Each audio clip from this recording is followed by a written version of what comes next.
야래. 이렇게 해달라고 하네? 그래. 그럼 어떠냐? W 분석법이 뭐냐? 아니, 그 세 개면 W, 그렇게는 복잡해. 이 세 개의 골자구를 동시에 보면 복잡하고, 두 개의 골자구니까 있어. 그걸 양쌍 기준으로 해가지고 그 가운데 쪽을 분석을 하는 거야. 그래서 W 분석법이야. 그 기준이 뭐야? 두 개의 바닥 계곡점이 있어. 그거를 기준으로 해서 그 가운데를 갖다 분석을 하는 거야.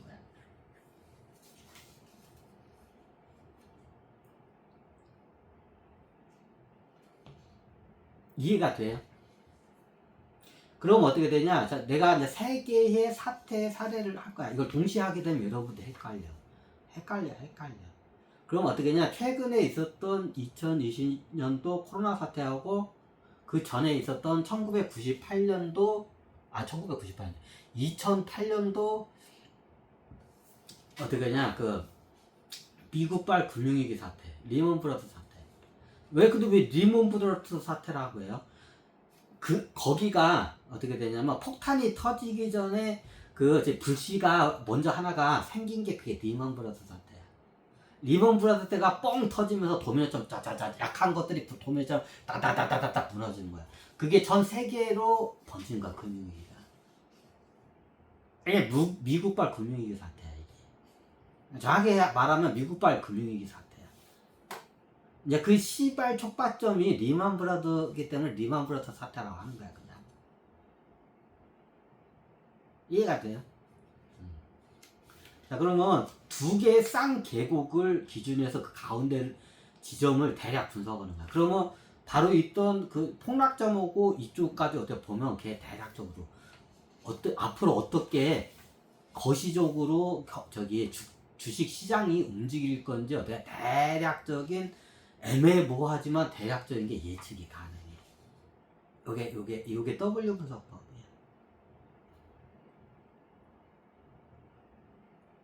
그럼 어떠냐? 2012년도하고 2020년도하고 2008년도를 해가지고 어떠냐?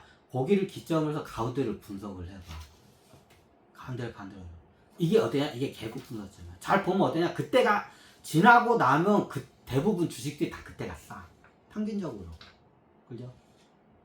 평균적으로 다 지나고 나면 그때가 제일 싸. 주식은 언제 사는 게 제일 좋아? 쌀 때 사는 게 좋아.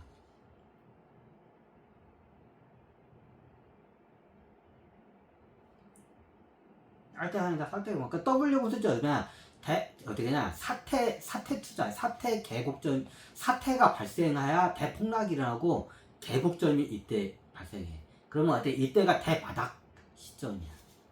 지나고 나오면 그때가 다 대바닥 시점이야. 그 대바닥을 어떻게 연구를 하는 거야. 그러니까 바닥 계곡의 제일 밑에 꼭지점을 갖다가 연구하는 게 뭐야? 요게 W 분석법이야. 그게 양 두 개를 갖다가 분석을 하는 거야, 이게. 그러면 이게 분석을 하려면 어떻게 되냐? 자, 이거를 하려면 예시를 통해서 굉장히 많이 설명을 해야 여러분들이 어설프게 이해를 해. 어설프게. 근데 지금 이 시간에 그걸 이해시킨다는 건 불가능해. 그래서 대략적으로 W 분석법이 뭐라는 걸 해주고 앞으로 어떻게 되냐? W 분석법을 예시를 통해서 이런 종목이나 차트를 분석할 때 예시를 통해서 이제 설명을 해드릴 거야. 그럼 어떠냐? 대한민국 주식시장에서 최고의 우리는 대한민국 주식을 투자하잖아. 나도 외국 주식은 잘 몰라. 대한민국 주식만 투자하지.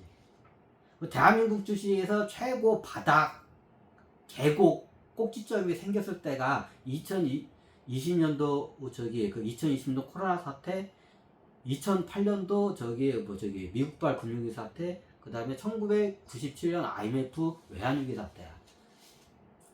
이 두 개의 꼭지점을 어떻게 해야 분석을 하면 돼. 자, 우리나라 같은 경우에는 1900 유가시장이 좀 발달하기 시작한 게 1990년도에 들어오면서 유가시장이 발달을 해. 88 올림픽을 통해서 경제가 급부상을 내고 대한민국이. 그 유가시장이 제대로 이게 돌기 시작한 게 1990년도부터야. 그 이전은 분석하는 게 그게 좀 의미가 없으니까 이제 주식에 대해서는. 그래서 1990년도부터 생겨난 게 어때요? 1997년 IMF 사태야. 이해가 돼요? 에이, 아멘.